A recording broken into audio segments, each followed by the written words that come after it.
Hello, we are the Buoy Boys. We designed a Styrofoam Buoy Recycler to help oyster farms in Taiwan recycle buoys. Oyster farming is an extremely important industry in Taiwan. Aquaculture alone makes up over 18% of Taiwan's GDP each year, and Styrofoam buoys play an important role in this industry. On the right, you can see an example of how the buoys are used to float an oyster raft.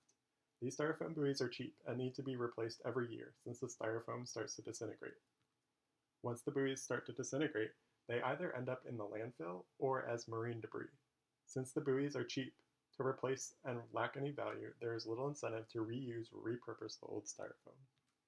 The product that we designed takes the old buoys and recycles them back into new buoys, which can be used again by the oyster farmer.